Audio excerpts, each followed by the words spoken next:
Hello, good afternoon, good evening, or good morning, depending on when you're watching this.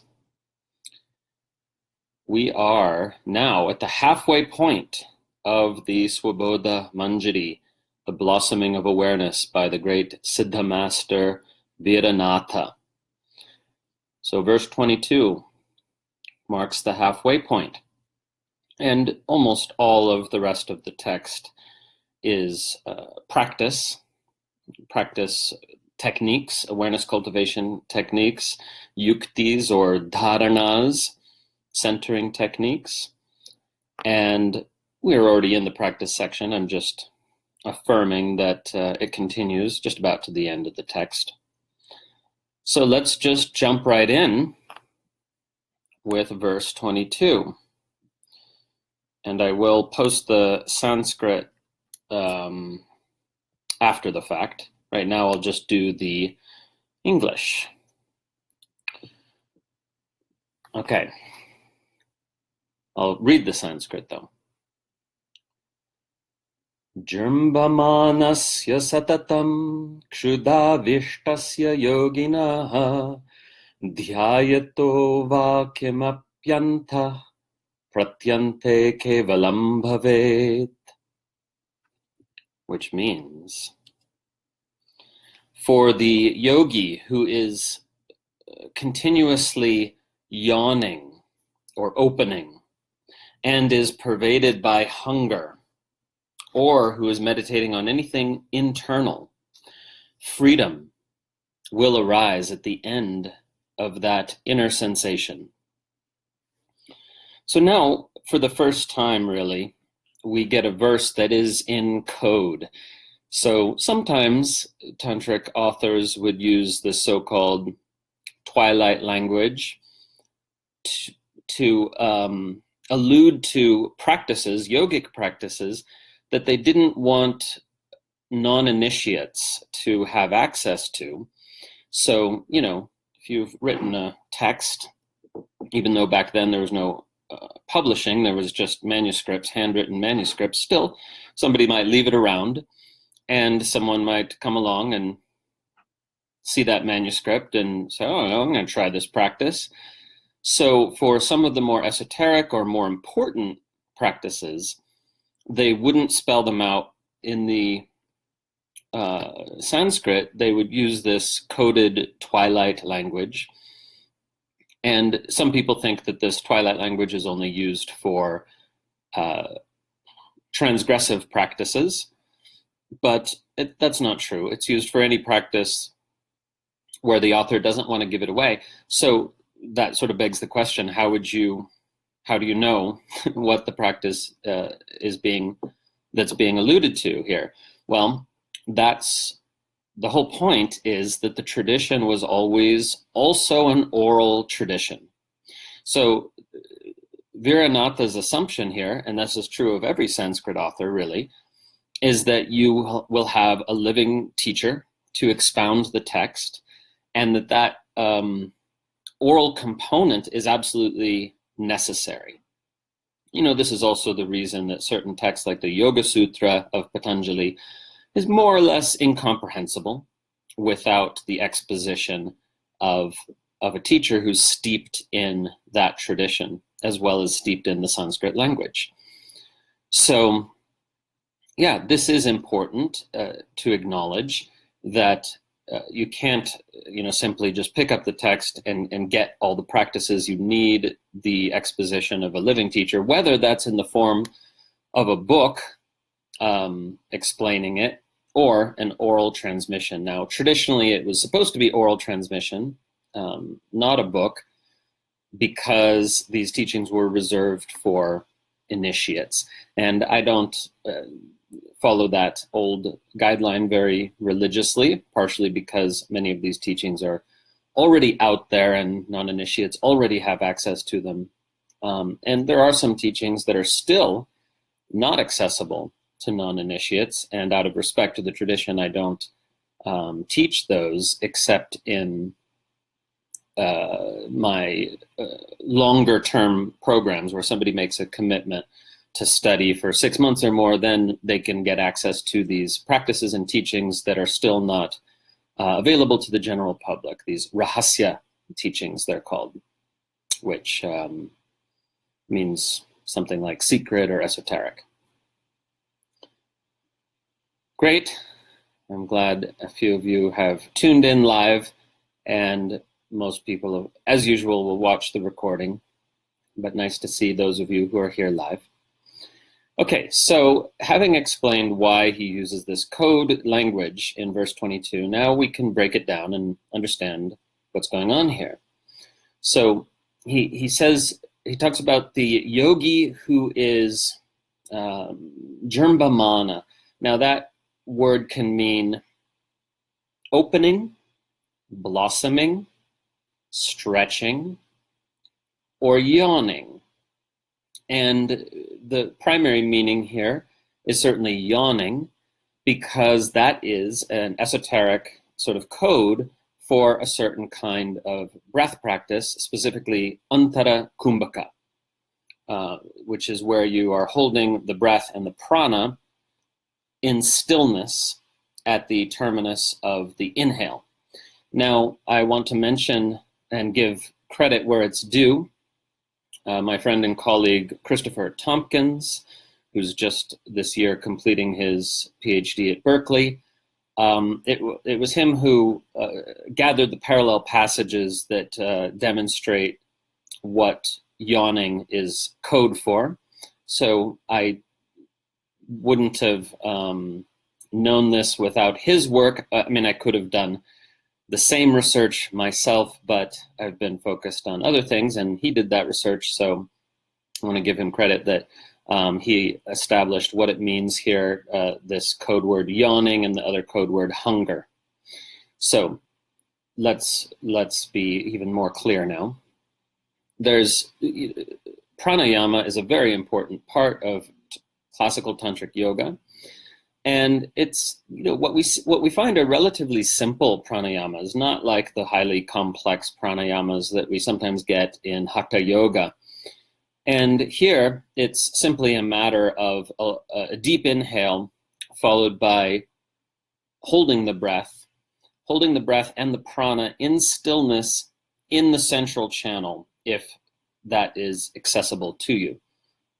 So what is yawning then? Why use that code word? Well, actually, it's because when you yawn, your throat opens up very, very wide. And so the reason this word is used is because in this particular type of antara kumbhaka, holding the breath and the prana in the center, you are not supposed to close the back of your throat the way people usually do when they're holding their breath. In fact, you keep the throat open, which means that you need to hold the air in with a gentle effort of the diaphragm muscle. Meaning to say, if you don't, close at the back of the throat, then it actually takes some more effort to hold the breath, because you're having to hold the diaphragm right the way down. So this is intended here, that we are supposed to have an open, yawny throat, not actually yawning, but the throat is open like in a yawn. So next time you yawn, you'll notice it's very open, and then you can actually maintain that openness after the yawn. And that's what we're going for here. And then the next thing we're told is that this yogi who's doing this practice is kshuddhavishta, possessed by hunger or pervaded by hunger, seized by hunger. This is, all three translations are fine. But hunger itself, of course, is another code word. It's not that you are supposed to do this practice in a fast, although that can actually increase the effectiveness of pranayama, but rather that hunger is here, and again, I'm relying on the research of Christopher Tompkins. Hunger is the longing, as it were, to release the breath and take another breath. So the longer you go holding the breath, then the more you hunger for the next breath. So you're supposed to let that energy build, let that intensity build. obviously not to the point of being unsafe, but most people cannot hold their breath long enough to be unsafe. You would have to hold it for many, many minutes before brain cells start dying. So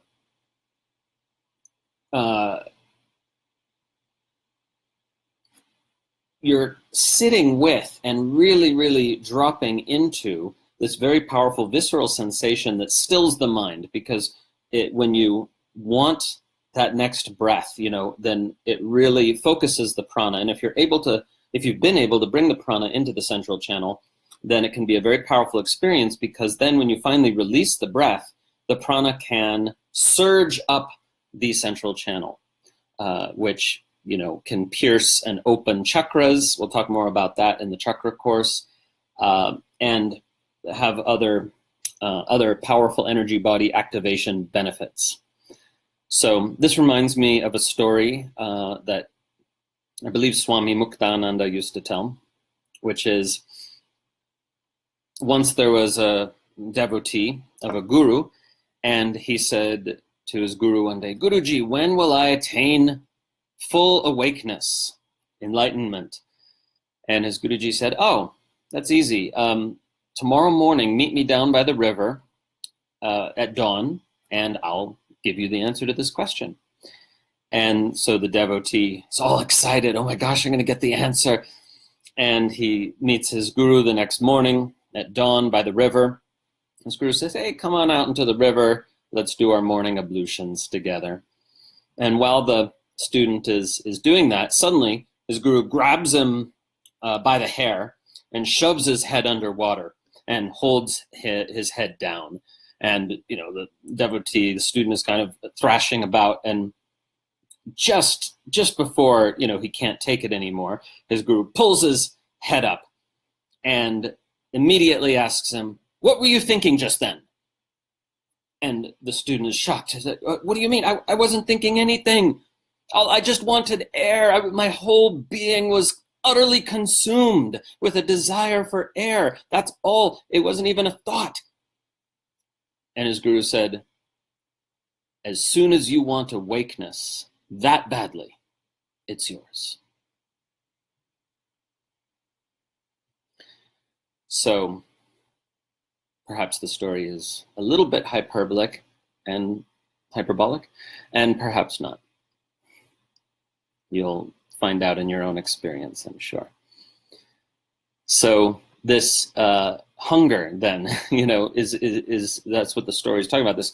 This hunger for the next breath, that your hunger for awakening should be like that, should have that intensity, because then the journey becomes much shorter. The length of the journey is directly proportional to how badly you want the fruit of your practice, of your sadhana. Okay, so notice, however, that Vīranātha says something very important. Va, or, the particle or, which we also find in the Yoga Sutra, presenting an option. That is to say, it's not necessarily true that you need to do this antarakumbhaka practice in order to activate the energy body. In fact, there are other practices. So saying or is important, because he's saying, oh, it's not required to do this, but if it works for you, it'll work, and it'll be very helpful. So at the same time, then, you could be doing some other internal practice, working with what's called antarasparsha, inner sensation, because he says, see, make sure I have the latest translation. Someone who is a yogi who is meditating on anything internal, meaning any sort of inner sensation, subtle inner sensation. Now, whatever the inner sensation is, it will come to an end in a relatively short amount of time. And when it does, you abide, again, as verse 16 says, in the intensified sense of your own being / presence. So that's why he says freedom, kevala, using the Patanjalian term for liberation, because again, he's sort of presenting this text as a further extension and improvement on the Yoga Sutra. So he says, freedom will arise at the end of that inner sensation, meaning to say, if you stay with that inner sensation, whatever it is, and follow it to the end, and then abide in pure presence, simple beingness, then you experience your innate freedom. And it's really that simple. It's just that the more you do the practice, you'll experience more and more of that sense of innate freedom. So it works every time. It just might be that when you're new to the practice, you only get this tiny little taste of your innate freedom.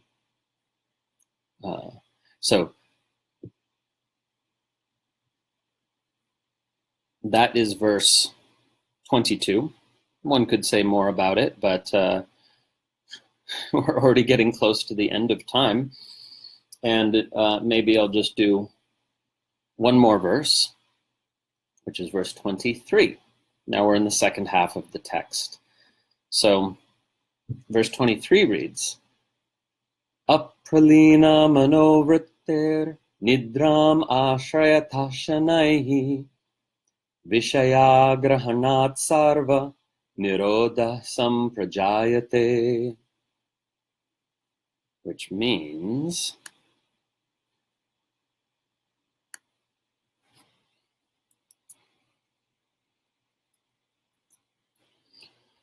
when one is slowly falling asleep, but his or her mental activity has not yet entirely dissolved, a complete dissolution of the ordinary thinking mind can occur, since one is no longer perceiving sense objects.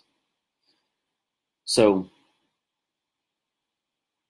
this verse is about liminal states. Liminal states are states in between, like in between waking and sleeping, or waking and dreaming, or vice versa. Any liminal state is, twilight is the liminal state between day and night. The beach is the liminal state, place between ocean and land, the area of the beach that the tide goes in and out over. That's the liminal area.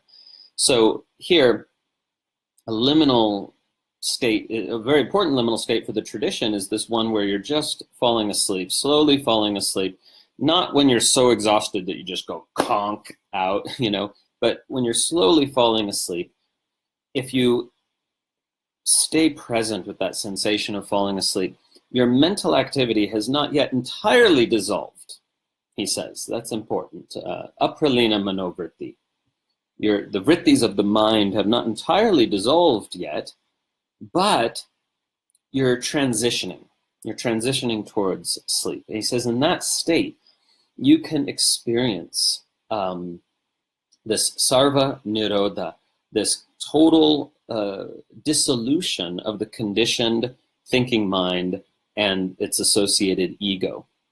So now the word he uses for sleep here is nidra, and this could mean just sleep, ordinary sleep, or it could mean yogic sleep, which is a state where one is asleep, but there's a little bit more consciousness than most people experience in sleep, that one is deeply resting and deeply relaxed, but there's this thread of consciousness that's still there through that sleep. That's what makes it yogic sleep. So the thing is that nidra, nidra is now made famous as a word for a yogic practice in a liminal state, yoga nidra. But here, the word in Sanskrit can just mean ordinary sleep too. This is a context-dependent term, like most terms. So we just don't know whether he's talking about yogic sleep or ordinary sleep. But in either case, he's definitely talking about the liminal state as you're transitioning towards sleep or yogic sleep, and to sort of take that opportunity to really let the conditioned thinking mind dissolve into that liminal state of consciousness. So this can be a practice. And if you're somebody who has a hard time falling asleep, well, from the point of view of this practice, you're lucky. That's great, because you'll just actually stay really present, and not present in a kind of, mentally reflective way, thinking about how tired am I now? How tired am I now? No, just rather just being gently present with the slow alteration and then ultimate dissolution of the normal patterns of the waking thinking mind, the conditioned thinking mind. So you might try that practice. It's one of those practices that you find your way with it as you go along. He just gives a little short instruction, and you explore it for yourself, and you can go deeper with it through experience. Many of these practices, it's the practice itself that teaches you the practice, when you do it. So, great. And there's a parallel verse in the Vijnana Bhairava Tantra. In fact, very parallel. He probably had it in mind. And I'll post that after the fact. But VBT 75 says, when the external sensory field has disappeared, but sleep has not yet come, that mental state, that liminal mental state, is attainable, in which the Supreme Goddess manifests herself. So very similar verse in terms of the practice, but we have this other statement that Paradevi, Supreme Shakti, the kind of Shakti from which all other Shaktis derive, can manifest itself or herself in that liminal state. So that's quite a strong statement. It's a stronger one than Vīranātha is willing to make, perhaps, unless he equates the sarva-nirodha, this dissolution of the ordinary thinking mind, with the manifestation of Paradevi, and perhaps he does. So that's it for now. So we did 2 verses. I thought we would do 3. We did 2 verses, and we will continue next week.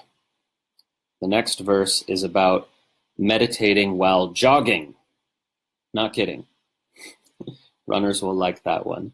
And then a completely different sort of verse right after that. And you'll find out what it is next week. So nice to be here with all of you.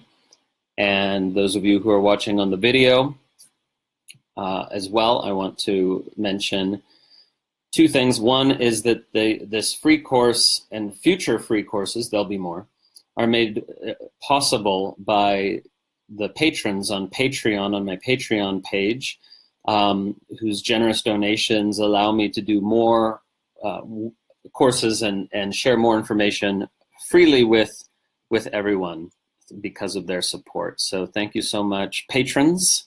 You rock. And lastly, I want to mention that in, 10 days, 9 days, 10 days, I think, the Chakras course will begin. It's being offered through Embodied Philosophy. Starts May 8th, 4 Tuesday evenings in a row. But if you can't make the live broadcast, you can always watch the recordings and keep them forever. People keep asking me about that. So the Chakras course is going to be pretty, I mean, it seems like, who knows, right? But it feels like it's going to be pretty awesome. So I encourage you to sign up for that. It will be a thorough investigation of multiple chakra systems in pre-modern tantric yoga, and also some really important sort of myth busting and clarification of which elements of the teachings on the chakras have come from the West and which come from India, and what the difference is between pre-modern chakra systems and, more importantly, how they work. Because a lot of people don't actually know what you're supposed to do with the chakras in classical tantric yoga. In fact, very few people know that, curiously. So we'll explore that. I hope you join us, and I'll post the link for that as well. Okay, great. Om.